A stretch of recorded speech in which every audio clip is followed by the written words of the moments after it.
je vais vous raconter notre épopée du moment. C'était la création de la fameuse Auxitel Mini, que ça fait des mois et des mois qu'on a tenté Est-ce que tout le monde t'entend là? de lancer. Je pense que vous m'entendez. Ils répondront sur le chat. Donc c'est une chose double. C'est d'une part la quête pour essayer de reconstituer l'histoire de la console et de la société occitane, parce qu'on s'est rendu compte qu'en fait personne ne la connaissait et que les gens ne connaissaient pas cette société occitane, ce qui est assez étonnant. Alors que même à Toulouse, il y a pas mal de jeunes Toulousains qui ne le sont plus vraiment, qui en ont eu une quand ils étaient jeunes. Et depuis, ben voilà quoi, c'est sombré dans l'oubli quand même de façon assez intensive. Donc du coup, on s'est dit, bon ben, il faut marquer le coup. Et c'était même depuis 25 ans, on a toujours essayé de rassembler des artefacts de la marque, mais malheureusement, on a manqué de pas mal de témoignages. Et au bout de 25 ans, on a un panorama à peu près complet avec à peu près tout ce qu'ils ont fait. Et donc on arrive à savoir, à reconstituer en gros leur épopée. Donc cette épopée, elle a commencé en 1976 avec cette console. Alors ça, c'est pas tout à fait la première, c'est la révision de la première parce qu'elle est bien plus belle. La première, elle avait une boîte plus petite et puis c'était une simple sérigraphie monochrome dessus. Mais j'ai amené celle-ci parce qu'elle est plus stylée et on a repris le code de celle-là pour recréer l'Auxitel Mini. Donc on s'est dit, autant refaire une console qui reprend les codes de ça, dans l'esprit des Nintendo Mini, donc un parallélépipède orange, comme ça. Oh, c'est beau, ça jette. Et donc avec en modèle réduit parce que c'était plus tendance et puis au moins c'était à mon avis pour faire un petit hommage à quelque chose de plus sympathique. Donc ça c'est la console d'époque. Ça c'est la console de 76. Le premier modèle n'avait pas les manettes qui ont été rajoutées 6 mois après parce que la concurrence le faisait. Il n'y avait que les curseurs ici qui permettaient de jouer à deux devant la télé bien serré au chaud. Et donc on voit qu'ils ont rajouté sur le côté un simple connecteur pour brancher dessus les mêmes manettes qu'il y a là, deux potentiomètres pareils. Donc voilà. Donc ça c'était le premier modèle avec une puce de chez General Instruments à 4 jeux, donc que vous pouvez sûrement voir ici. Hop. Tennis, football, enfin du rêve. Hein. Ils vendaient du rêve à l'époque. Après le service automatique et la remise à zéro avec des boutons sensitifs comme ça se faisait beaucoup à cette époque-là, on effleurait et hop. Et puis là le niveau de jeu, avec un niveau professionnel, amateur et débutant qui est un peu mieux que ce qui se faisait avec la puce General Instruments. Donc la puce General Instruments, c'était en fait une puce qu'un fondeur américain a faite face à l'engouement du Pong. Et ben, ils se sont dit, mais si on faisait un petit composant qui fait tout, et du coup ça coûterait 10 fois moins cher. Et donc du coup, ce qu'on a fait... Et du coup, ça a bien marché, jusqu'à l'épuisement même. Et ça a du coup été une gloire du jeu vidéo français. Alors c'est peut-être pas le premier français à avoir fait, même s'il il date de 76. Il y en a peut-être eu 2-3 exemples avant, mais c'est quand même pas mal. Et donc pour la prochaine fois. La société occitane a ensuite continué avec quelques autres modèles que je vous montrerai dans le livre qu'on a édité pour l'occasion. Et puis après une console de jeu à cartouche, ce qui est assez étonnant, et un ordinateur, ma foi, la société occitane a rendu l'âme. Voilà le fameux ordinateur, le X1. On pensait être les seuls à en avoir un. Et aujourd'hui, au Vieux Micro, on a rencontré 2 frères qui en ont un à moitié destroy, mais ça fait au moins 2 exemplaires qui existent. Je dis à moitié destroy parce qu'ils n'ont pas de clavier, il manque des morceaux, il est tout abîmé, mais bon. Le nôtre fonctionne, il est en état plus ou moins correct, et une machine très intéressante. En fait, quand on commence l'histoire de la société occitane, c'était un dénommé Grand Clément que je vais vous montrer en photo, très très beau monsieur. La presse de l'époque l'avait qualifié d'athlétique jurassien. Et ce gars-là, en fait, il travaillait chez Motorola. Ceci explique cela.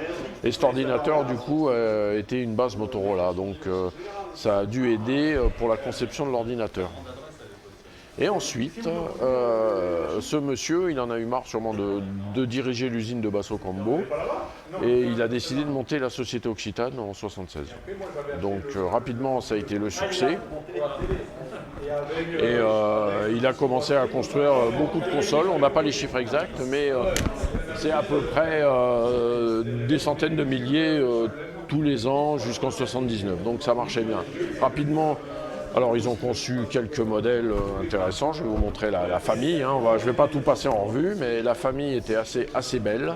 On l'a reconstituée pour l'occasion à partir d'une photo qu'ils avaient fait promotionnellement. Donc ça, c'est la famille qu'on a reconstituée et je vais vous montrer la famille telle qu'ils l'avaient photographiée à l'époque.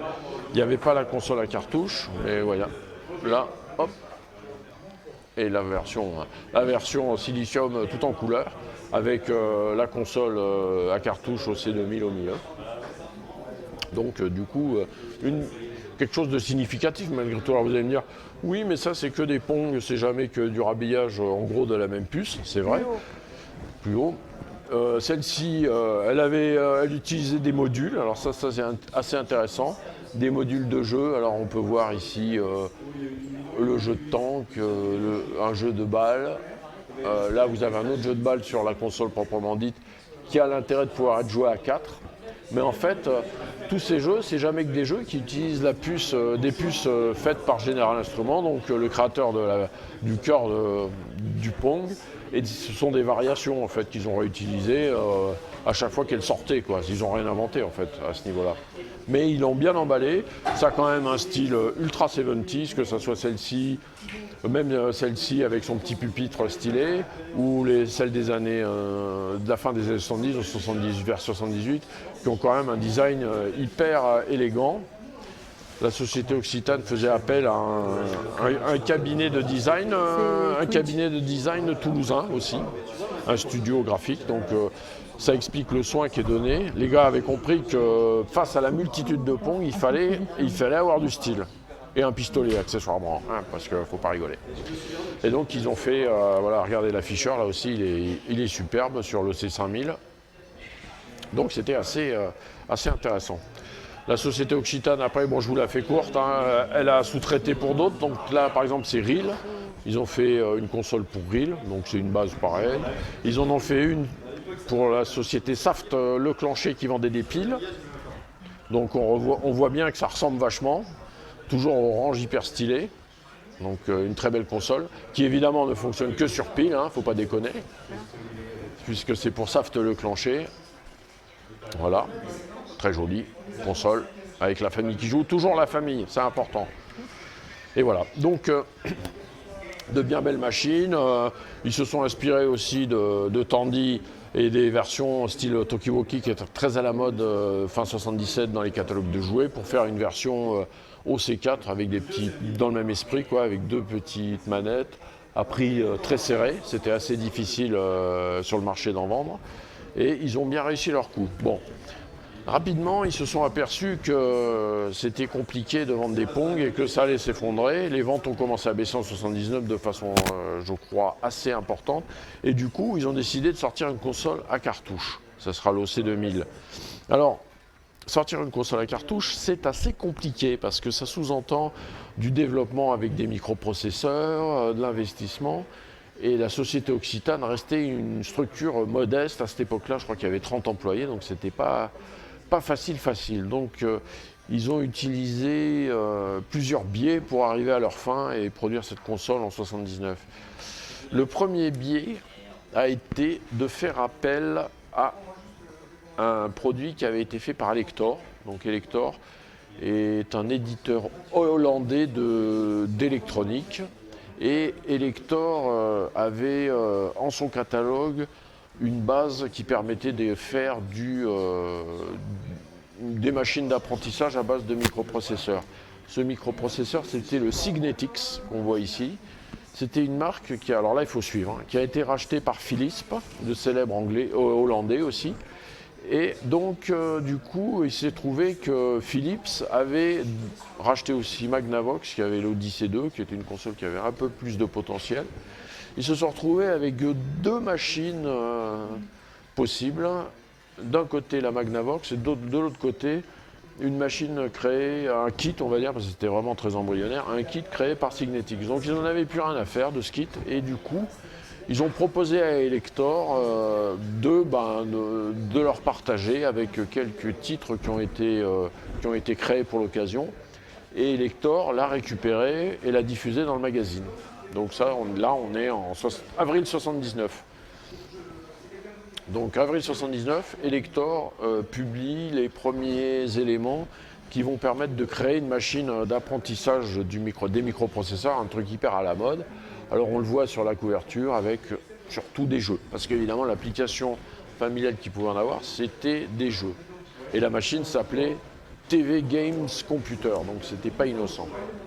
Voilà, tout ça pour dire qu'on arrive à un système complet avec une Logitech certes embryonnaire mais qui existe, qui utilise le processeur avec, bon ils sont deux, il y en a un qui gère la vidéo et l'autre qui fait le CPU.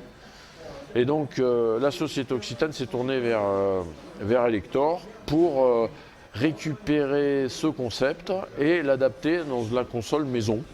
Donc la console maison, c'est l'OC2000. Et ce n'étaient pas les seuls à faire ça. Il y avait notamment les Allemands de chez Interton qui faisaient la VC4000, qui était une console assez diffusée, surtout en Allemagne. Et la plus connue étant, je pense, la Radofin, qui était une console anglaise à la base et faite à Hong Kong. Donc en fait, il y avait toute une myriade de consoles qui avaient la même architecture et qui finalement reprenaient les mêmes jeux, les jeux développés par les équipes de chez Elector, et puis qui les aménageaient. Alors certaines, comme Interton, réussissaient à développer eux-mêmes des choses, et ce fut le cas aussi de la société Occitane, n'est-ce pas ? Qui s'est associée, je vous avais parlé du premier biais de faire appel à de l'OEM, on va dire, mais il y avait un deuxième biais qui consistait à faire appel à l'école d'ingénieurs toulousaine de l'ENSET et à développer. Là, on voit un gars qui s'appelait Lesat et qui travaillait là-dessus. Donc, c'est sa position de développement où il a créé quelques jeux. Donc, il y a quelques jeux qui sont sortis sur l'OC2000 qui sont spécialement toulousains. Et ça, c'est plutôt bien. Les gens de chez Blizzard n'ont qu'à bien se tenir. Voilà quelques exemples quand même. Une Logitech comme on aimerait en voir plus souvent. Alors je vous passe les titres parce qu'il ne faut pas exagérer. Je vous montre rapidement les captures d'écran parce qu'il ne faut pas exagérer non plus. Mais bon, une console qui n'a pas hyper marché parce qu'elle n'a pas trop eu le temps. Mais elle a eu un truc intéressant, c'est le kit de développement. Ah, alors le kit de développement, qu'est-ce que c'était ? C'était un moyen ultra rustique de transformer une bête console de jeu en ordinateur. Donc cette grosse cartouche permettait de faire ça. On utilisait les pavés numériques pour saisir et puis on avait une interface qui permettait de sauvegarder sur cassette. Et on programmait tout ça dans un pseudo-assembleur qu'on retrouvait chez Philips et tout ça. Donc un truc absolument inutilisable, mais qui aujourd'hui est hyper cool, là, le voilà. Mis en situation avec le magnétocassette, trop bien. Donc à la fin 79, pour Noël, ils l'ont sorti et il existe à l'INA quelques reportages au journal télé, tout ça, où ils le présentent avec quelques jeux et tout. Ça se tient. Alors ça paraît complètement dérisoire, ça paraît super pourri, mais en 79, c'est pas mal. Donc chapeau la société Occitane pour ça. Ils ont réussi quelque chose de bien. Alors ensuite, la dernière machine qui est sortie, c'est donc ce fameux système X1 dont je vous ai parlé. L'idée, c'était d'équiper les écoles dans le cadre du plan 10 000 micros, conjointement à la société Logabax, qui fournissait le LX500, qui est un ordinateur d'apprentissage. Et ces machines utilisaient un langage français, n'est-ce pas ? C'est le LSE, là je ne sais pas si on voit l'écran. Le LSE a une espèce de basique en français amélioré. Et donc dans le livre, il y a des témoignages de gens qui racontent leur expérience à l'école de cette machine, qui n'a pas beaucoup marché. Malheureusement, en 1980, il y a eu des problèmes de trésorerie. Alors j'ai pas réussi à voir la cause exacte. On m'a parlé de problèmes avec la société Grundig d'impayés, du coup problème de trésorerie. Et la boîte a déposé le bilan en avril. Donc 200 de ces machines ont été vendues, paraît-il. Les commandes de l'État n'ont pas été honorées dans leur intégralité. Et la machine a été remplacée par le Micral 80 à l'époque. Et quant à l'EC 2000, je n'ai pas réussi à savoir combien en ont été vendus. Donc malgré tous les efforts de la structure, ça s'est terminé en eau de boudin.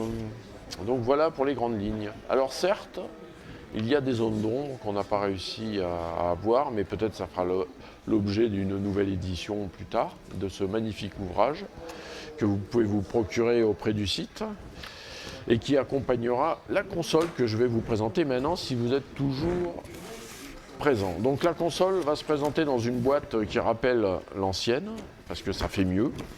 Dedans, on y retrouvera ce superbe livre qui rentre pile dedans. Vous aurez la console, que voici, que je vais vous montrer un peu plus. La carte de garantie, parce qu'on n'a pas réussi à la faire monter par des ouvriers chinois hautement qualifiés, donc on va faire appel à des membres de Silicium qui le sont beaucoup moins, et donc pour certains, la main tremble un peu, et donc on ne peut pas prétendre à 100% de qualité. Donc on a fait une carte de garantie dans l'esprit de celle de l'époque, et vous pourrez répondre, et comme ça, peut-être que quand on sortira une version un peu mieux, on tiendra compte de l'avis des consommateurs. D'ailleurs, on a un contrôle qualité. Wow, c'est rien de le dire. On a un super contrôle qualité à Silicium, ici. Avec un nouveau tampon. Avec un nouveau tampon, effectué par le célèbre désormais Björn d'Arcade, qui sera présent dans chaque boîte en tant que sceau de qualité et qui permettra de montrer qu'on ne fait pas semblant et que ce n'est pas de la gnognotte. Un petit autocollant. Alors la couverture de la boîte n'est pas la bonne pour l'instant, mais bon, vous l'avez vu sur Internet, on l'a déjà posté, donc vous aurez droit quand même aux mêmes jeunes hommes, mais 50 ans après. Tempus fugit. Ah, je vois que notre modèle vedette de la marque exprime déjà son mécontentement. Je sens qu'il va nous demander des royalties et ça va pas être possible. Ah, il y a Francky qui téléphone, peut-être il a quelque chose à dire. Eh Polo, tu peux répondre à Francky s'il te plaît, pendant que je cause? Merci. Voilà, donc la console, voilà comment elle se présente. Donc, elle rappelle...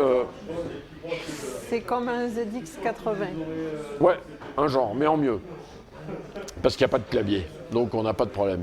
Des vrais boutons, mais de faux curseurs. Donc comme je vous disais au début, dans la console originale, il y avait 2 curseurs pour jouer, mais comme c'était absolument pas pratique et que la concurrence est rapidement passée au pad, eh ben on a fait comme eux, on a mis des pads. Donc ce sont des vrais petits pads qui permettent de jouer. Autre concession à la modernité, parce que parfois il faut le faire, nous avons mis une alimentation USB non fournie, parce que d'abord USB parce que tout le monde en fait, et non fournie parce que si Nintendo ne fournit plus d'alimentation, Silicium va pas non plus. Donc on a dit tout le monde a une alimentation, et vous pourrez comme ça l'alimenter avec la ligne de votre smartphone. Une sortie, la véritable concession à la modernité, c'est la sortie composite, parce que la sortie UHF quand même, c'est impossible à utiliser. Alors bien sûr, vous allez me dire, oui, mais on s'en fout si on l'achète, c'est parce que c'est rigolo, mais on ne va jamais jouer avec. C'est vrai. Mais nous, quand on fait des démonstrations qui ne marchent pas, on préfère quand même faire une démonstration qui ne marche pas en composite qu'en UHF 625 lignes. Donc, composite et du son. Normalement, le son était présent dans la console, mais là, on le fera sortir directement surprise. Surprise. Donc, je vais essayer de la brancher. Alors là, j'ai pas testé, donc je suis pas sûr que... Ah ben j'ai même pas d'alim, donc je vais pas pouvoir vous la démarrer. Mais peut-être que dans l'assistance, quelqu'un a un chargeur micro USB. Micro USB. Ah ben voilà. Oh, trop bien. Merci. Oh, avec une couleur assortie. Ah oui.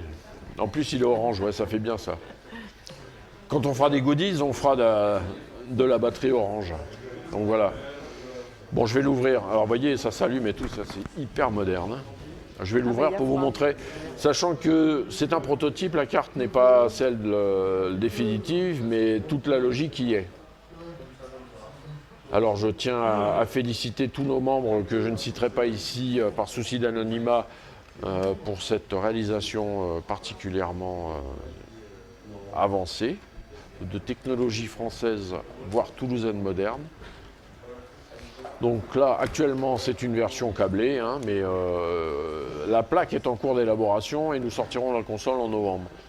Donc, avec une plaque de prototypage, nous avons casé un Atmega, qui est le cœur de la machine, basé sur un code libre de pompe qui a été retravaillé pour l'occasion, pour avoir un esprit plus cassoulet, vous voyez. Après, il y a les sélecteurs. Et donc, l'idée, nous, dans la réalisation, c'est que ce sera la plaque qui va recevoir tous les composants qui seront dessus.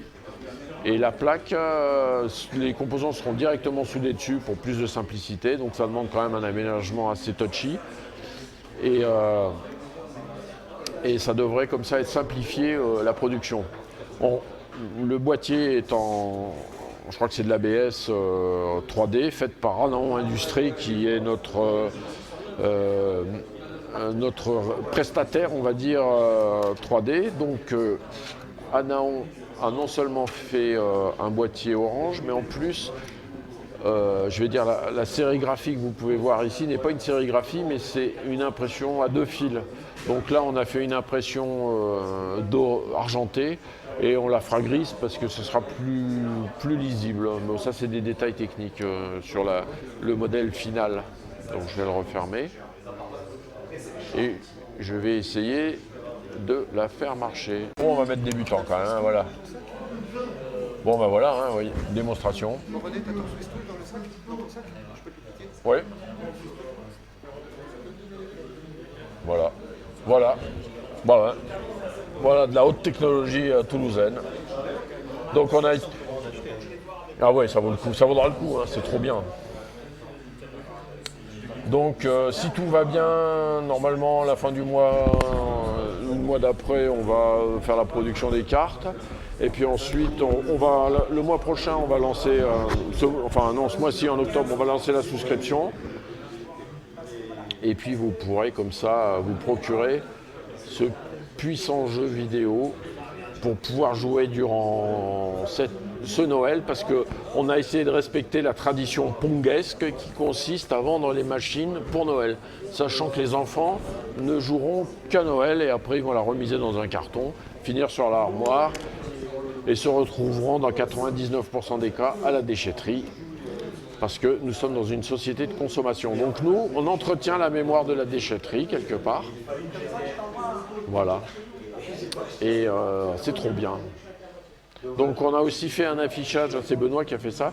L'affichage, c'est l'affichage SECAM de la puce. Alors il y a moyen, il y aura un inutile petit switch mais indispensable qui permettra de permuter pour avoir un affichage NTSC, ce qui n'apporte absolument rien, mais qui n'existait pas sur l'Oxytel, mais qui sera disponible parce que pourquoi pas après tout, hein, pourquoi pas améliorer les choses quand il faut. Voilà. Il y a un commentaire de ThePC67, bravo au service technique. Oui, le service technique qui est en plus concepteur sur cette affaire-là, ils sont bien meilleurs que les commentateurs qui ne font rien qu'à raconter des conneries. Voilà. Et d'ailleurs, il y aura peut-être des ateliers, non, de technique?